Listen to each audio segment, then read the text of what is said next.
Hoy, kare-kare to. Masarap na ulam. Malinamnam. Parang pagmamahal ko sa'yo. Tunay. Panis. Tara, luto tayo. Pakulang ko lang tong baboy ng isang oras. At after 1 hour nga ganyan na yan.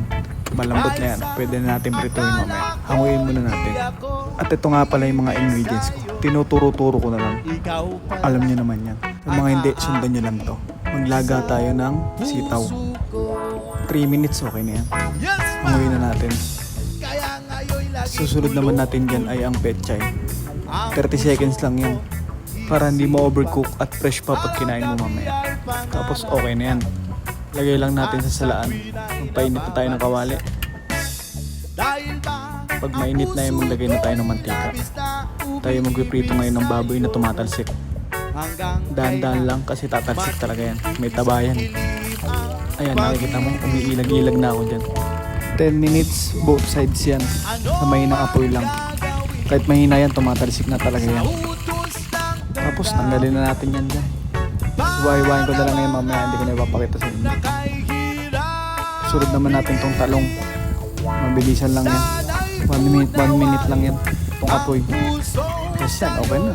Tanggalin na natin yan dyan. Susunod na natin yung sauce. Bawang. Susunod ko na dyan agad yung sibuyas. Para hindi matosta. Halo-haloin mo lang. Tapos maglagay tayo ng peanut butter. Lalahatin ko na nga pala yan. Kasi masarap yan, yung pili nuts from Bicol. Shoutout sa Bicol. Shoutout nyo rin ako pag nakarating sa Bicol tong video ko. Halo-haloin mo lang yan. Hanggang sa madurog yung peanut butter. At maglalagay na nga pala ako dyan ng atsuete. Pampakulay ng buhay ko. Konti-konti lang kasi tatansyahin natin yung kulay niya. Tapos maglalagay ako ng konting tubig para mas madurog ko sila masyado.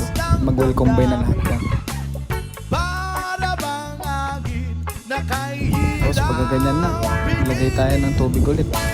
Konti-konti lang para hindi maging malabnaw. Halo lang na halo. Tapos maglalagay ako ng kalahating pork cubes. Haluin lang natin yan. Pag ganyan itsura, okay na yan. Maglalagay lang ako ng konting paminta dyan. Pag nahalo ko na yan, iibabaw na natin dyan yung mga gulay na nilaga at pinrito natin. Kasama na yung baboy.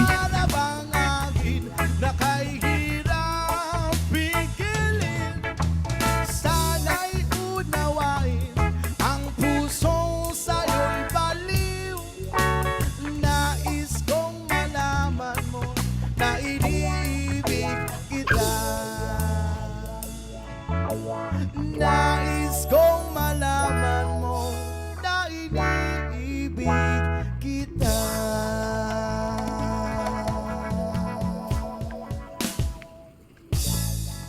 Okay na.